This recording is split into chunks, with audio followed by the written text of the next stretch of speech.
That's totally weird, as you said. I don't know. Let's get back to our questions here. Okay. Yes, a very interesting question, which I really like, and I get like most.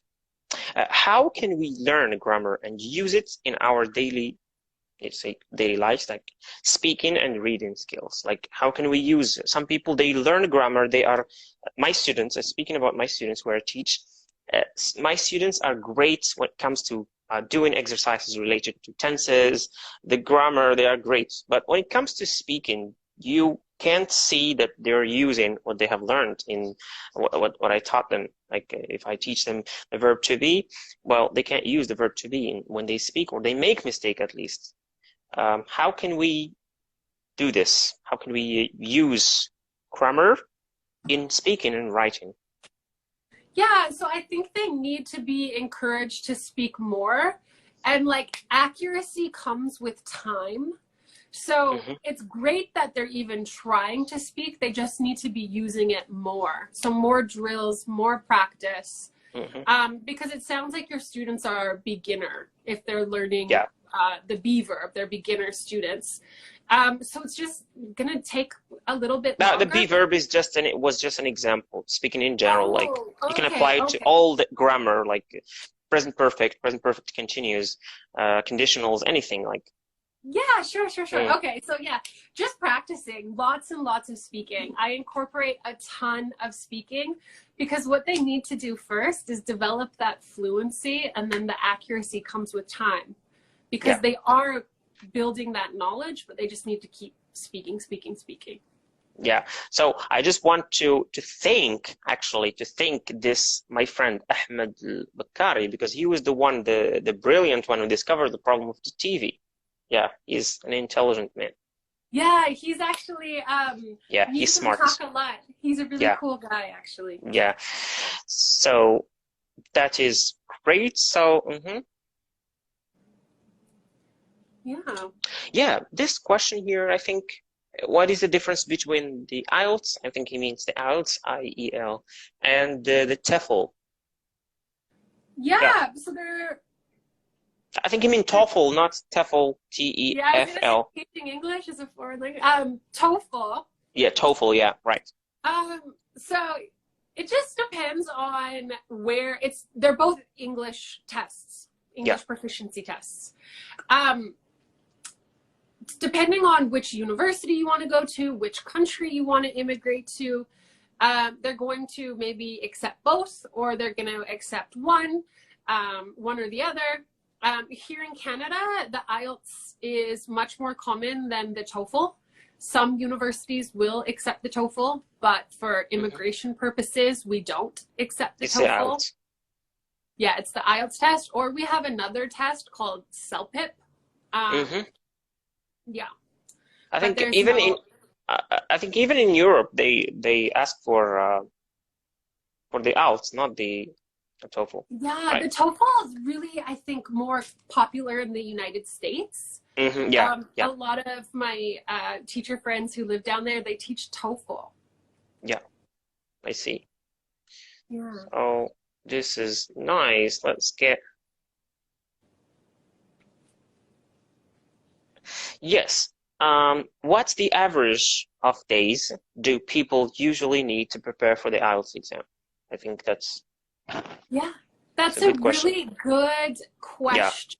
Yeah. I can give you a really broad answer because everybody's different, but the broad answer, because IELTS themselves did a study, is to increase by 1 band score. So let's say you're currently a band 4 and you need a band 5.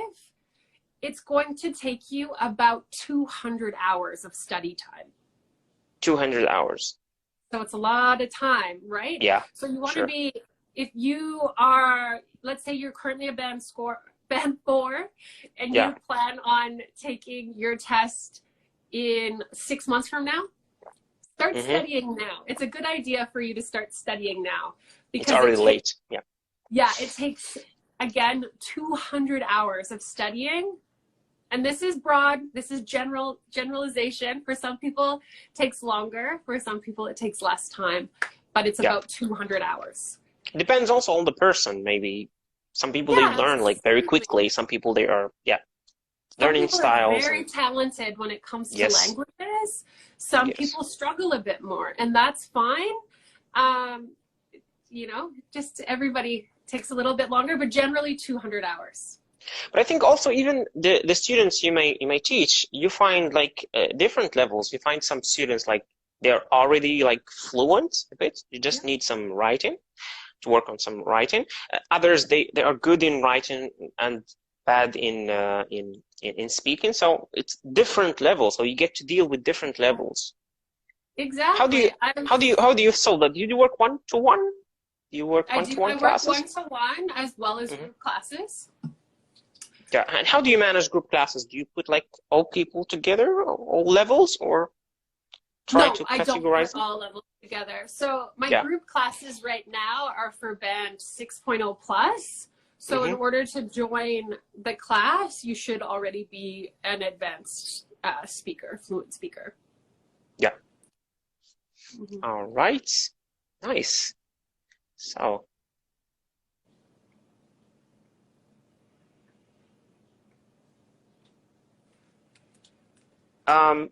How can I focus my accent in American or British? I don't see what he means by this question.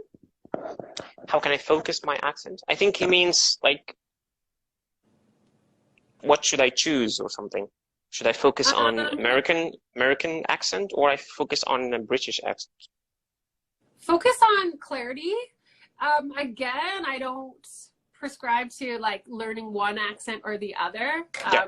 English is a global language, so just I think there is one standard language, one standard English after all. Yeah, have different. Yeah, so you know, if you have a preference because you just love it, and you think the American accent is just so cool, go for it. But again, I'm not an accent coach. I'm an IELTS coach, so I can't really give you the best advice for that.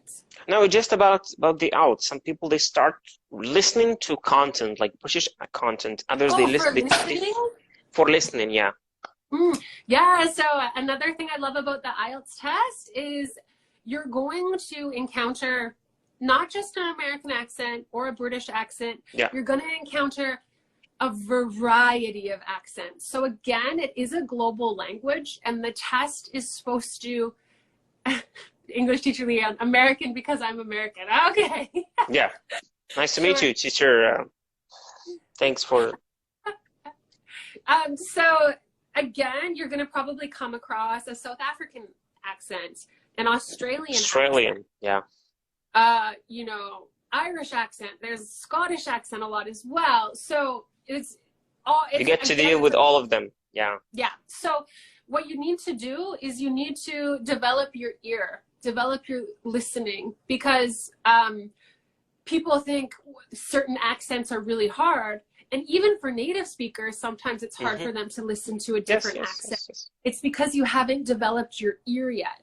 So what you have to do is just keep listening, keep practicing. I see. Yeah, so practicing and listening, the more you listen, the more you'll be able to understand like different. So your ear needs to, you need to train your ears as well to listen to different. I prefer for listening, I prefer not to listen to some specific accent and just focus on that for the whole of my life, but I try to listen to other, like Scottish, as you said, Irish, Australian, South African, American, all the different speakers, native speakers, because you need that. Let's see. Can I answer this one question here? Yes, go ahead. Yeah. Read the question first. What is it? Hi, how to improve listening? I've been living 9 years in Australia, but I still can't understand them. Yeah, so I love the Australian accent. I used to live there as well, but it is a little bit more challenging. I think Australian accent, it looks like it is a little bit close to the Canadian, no? To me, it's more close to like the British accent, perhaps. Yeah. But I can give you some great Australian teachers nice to follow on Instagram, and just keep listening to their accent, and perhaps even get an an Australian teacher, and then that way you become really familiar with the accent. Yeah. Is it possible that someone who learned the language, who learned the English language in America, for example, or not a native speaker, of course, he went to America and learned their language. After that, he moved to a region or a place in Britain, and he will not be able to understand what they're saying. Is it possible? Because this question reminds me of a question that I saw in the comments here. He said, is it possible for a native speaker to fail or to get a very low score in the IELTS? Yeah, it's very possible. Not fail it completely, but to get a lower score than they expected. Yeah, for sure. Just because somebody is a native speaker of a language doesn't mean that they're an expert of that language. Yeah. Sure. So yeah, there are many native speakers who score a lot lower than they expect, and they get kind of upset. Yeah, maybe lower than non-native speakers. Right? Yeah, I have many examples of this. Many. So I know a couple, a husband and a wife. The husband is Indian, so from India, and the wife, she's Canadian. He's an immigration agent, and she was an English teacher. And so they both took the IELTS test. She just took it for fun because he just wanted her to know how difficult it actually was. And for the speaking, he got 8.5, which is an incredibly high score. Yes, and she great. got only 8. So him, as a non-native speaker, scored higher than his native speaking wife. So yeah, it's definitely possible. Yeah, because it requires writing, not just speaking, and so it's about the 4 skills, not just about one skill or something. Someone may be good at a specific skill, but he may fail at another. That's the writing component is difficult for everybody. Yes, it is, even for native speakers, I guess. Yeah, I've taken the test, and I did really well because, it's my job. If I didn't, that would be a little bit scary. Sure. But I was challenged. Honestly, I was challenged. It's a hard test. Yeah, it's a hard test. Yeah. So,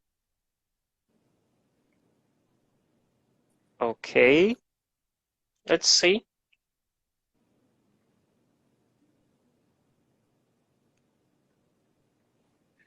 Nasima again is asking, how can I manage using tenses? I hate this part of English.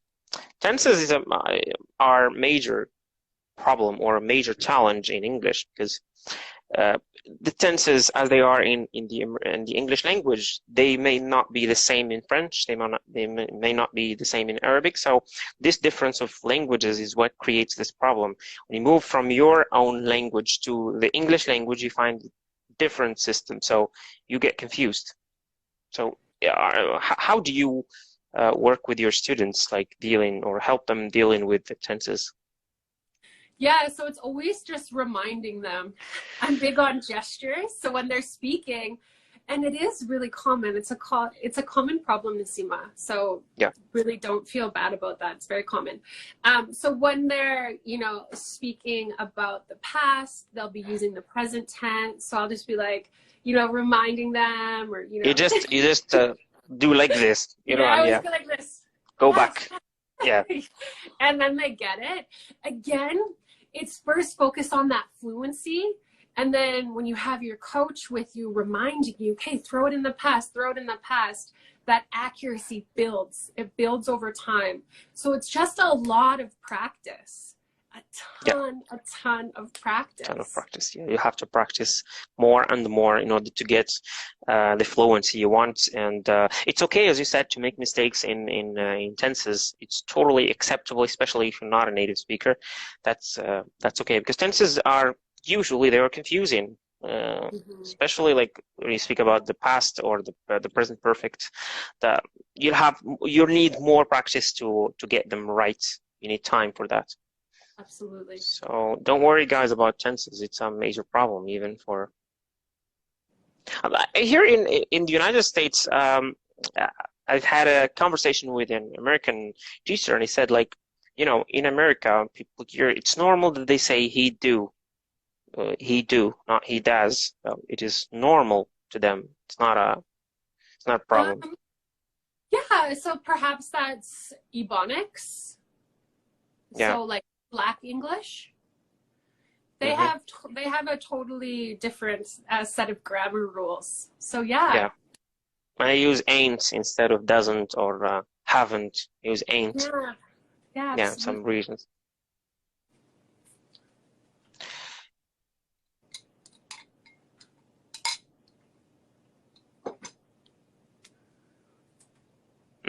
We got a lot of questions here. This question, how can I prepare vocabulary?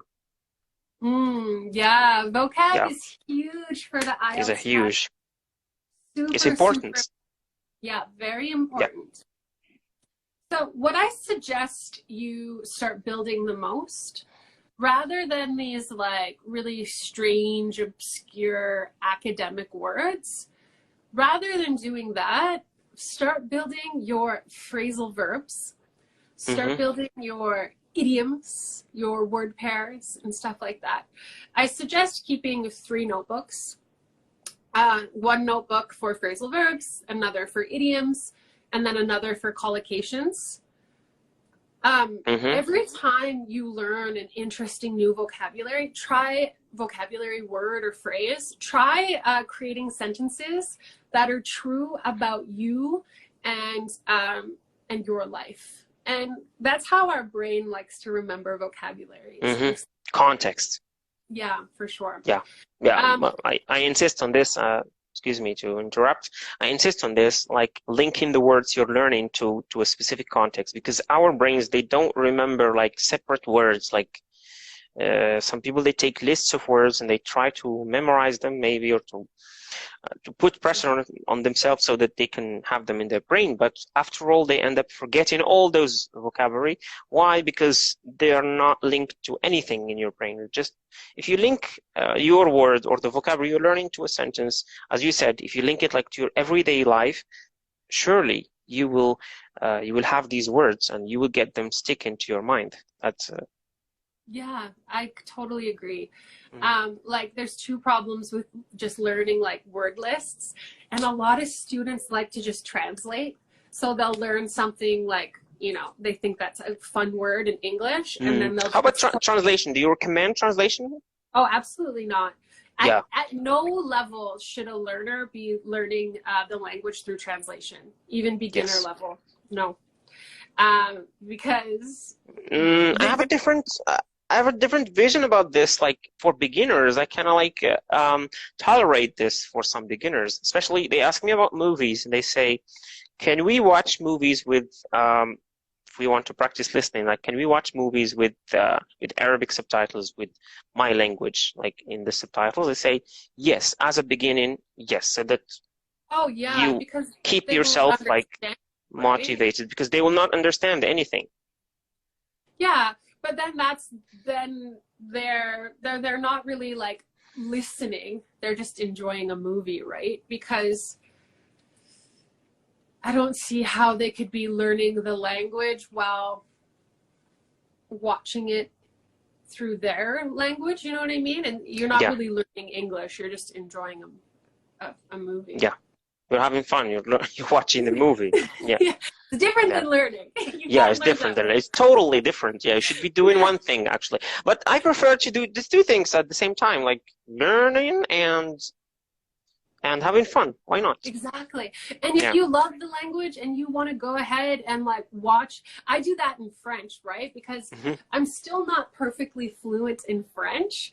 So I'll watch a French movie with English subtitles, and I like to see if I can understand, and then I'll read the subtitles and say, oh, I did understand that. So in that sense, that's a good way to practice. Sorry. Yeah, actually, watching movies with English subtitles, like the actors are speaking English and you see what they're saying like written, it really helps you to catch all the ideas and to go.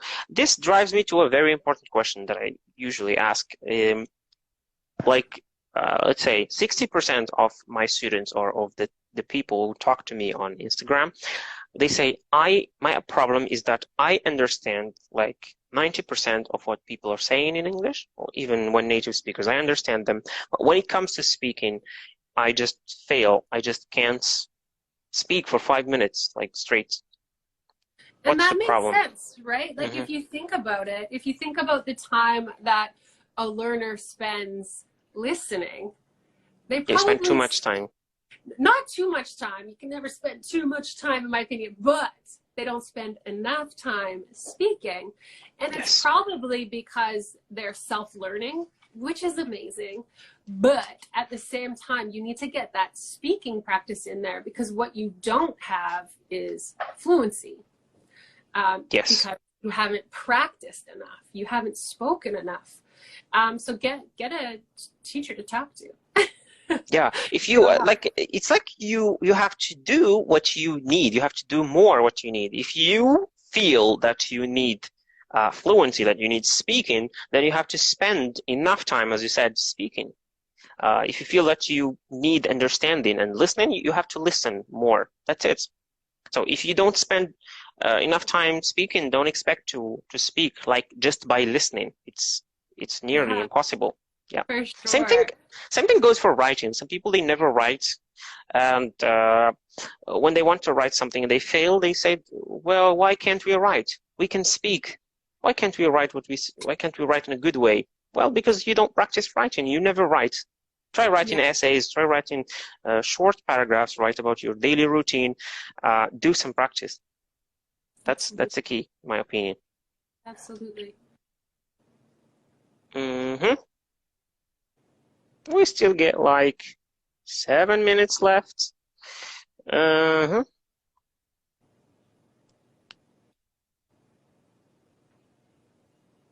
Okay, some questions are repeated, so I try to get some new questions. My light died.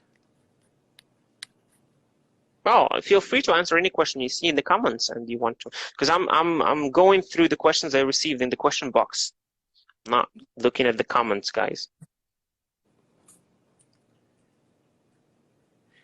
Yeah, someone says, I think some translation is good. It saves a lot of time and provides accuracy. The problem with translation is once you become, like, certain things cannot be translated, and then if you're always translating, you're speaking like this weird mix mash of English, and you're not speaking like English how a proficient English speaker would speak the language. You're throwing words together, and then that's when you get these really broken sentences, and people are very confused when you speak. They're like, it's also it's also a hard task to it's like you're doing two jobs when you learn the English language with Arabic or with your language. It's like it's hard for you. I think it's harder than learning it just using English. If you want to understand a word or a vocabulary, try getting the definition for this word in English, not translating it in Arabic. In my opinion, you can learn using the translation method, because after all, it is also a method, and it is like recognized in many countries. I know, especially in the Gulf, they learn their language like with Arabic. They use Arabic to learn English. But still, if you learn English using English, you're gonna go fast, and you're going, as you said, to learn good English. Yeah. So, got a question here. This question, I think that this question we have answered this question. No, how many days do I need to prepare a good test? Yeah, I think he means the IELTS test. He means how many be days months. do we need? Yeah, it could be months. It could be just a couple of weeks. It really depends on what your English level is and what score you need. If you're already a proficient speaker and you need a 7.5, well, all you need is to learn some techniques. If you are of a lower level than what you require, you're going to need to improve your general English. So it could take a lot longer, many months for some people. Yeah, that's good. Just Kiera, one last question I would like to, or I would like you to give us like a general description of the exam of the IELTS, how its component, what are the steps you go through when you do the test. So therefore, you get marks on 4 components. So listening, reading, writing, and speaking. The 4 skills, yes. Yeah, the 4 skills. So the listening test is about 30 minutes, and it's 40 questions. So what do you have to do in the listening? You have to listen and at the same time answer some questions, or? Yeah, so you're going to be doing listening, and then there are different question types, and you're going to either have to like fill in a table or choose multiple choice or something like this. So there are 4 sections. They increase in difficulty. So the first section, everybody should aim to get 10 out of 10 on the first section of the listening test. But as it goes on, it really increases in difficulty. Yeah, it starts easy and then it ends a little bit difficult. Not a little bit, very. Yeah, very. Yeah, sure. Very difficult. Yeah. And how about speaking? The speaking test is about like 10 to 15 minutes. Depends on the conversation. The first part is like just a really easy interview, talking about personal questions, you and your life. The second part is a 2-minute speech, and that can be quite a challenge, but you can learn how to prepare really well for this and do quite well with good preparation. Do they give you the subject like before, or you have to? They give it right, and then you do it at the same time? Yeah, so they give you a topic, and like, you know, it really is luck of the draw. Some of the topics are just really crazy and really obscure, probably something you've never thought about in your entire life. Some of the topics are really easy. Who's your favorite singer? So it really depends on the day that you go to take the test. If you're lucky, you get a easy topic. Yeah, exactly. If you're unlucky, you're going to get something crazy. And then the final part is a discussion between you and the examiner. So they're going to be quite complex questions, and they're going to require a lot of thought and a higher level of English to answer them correctly. Yeah, it's like something that is like advantages, disadvantages. What do you think about this? Is it like this? Yeah, a lot of comparing, maybe comparing the past with the future even. Then you're going to be having to use a range of tenses just to answer that one question. A lot of like future predictions. That's really hard, actually. Yeah, it is very hard. Yeah. And then in writing? Yeah, the writing test. So it depends on if you're taking the academic test for university purposes, or if you're taking the general training test for immigration. The academic is a lot more challenging because you're going to be given some type of diagram for task 1, and you're going to have to describe it.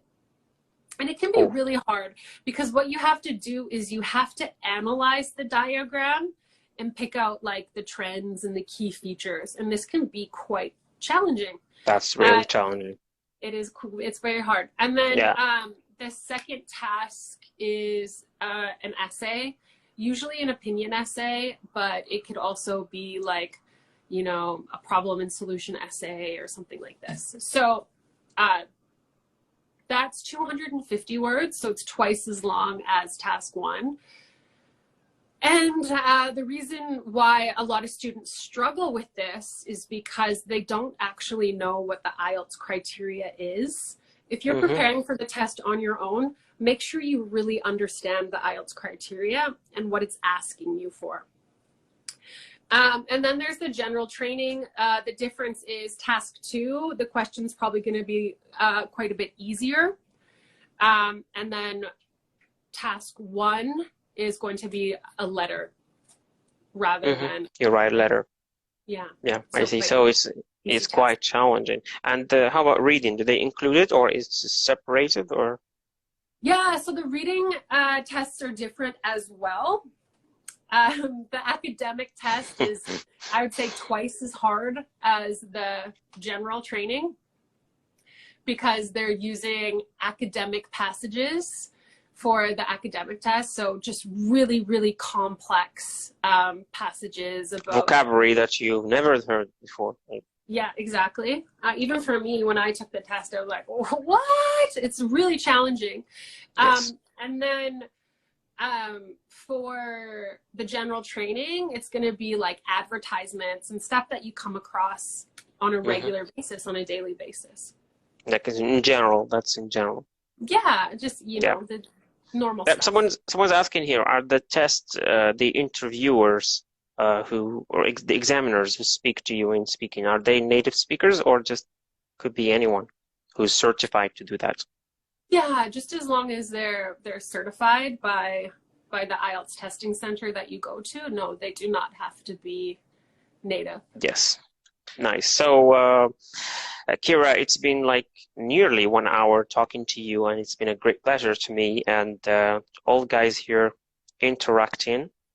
Thank you so much for giving us your time to speak to us and to answer our questions. Yeah, thank you so much for having me. It was really nice to meet you. And everyone, if you're taking the test, good luck. You can do it. I believe in you. And enjoy the rest of your weekends.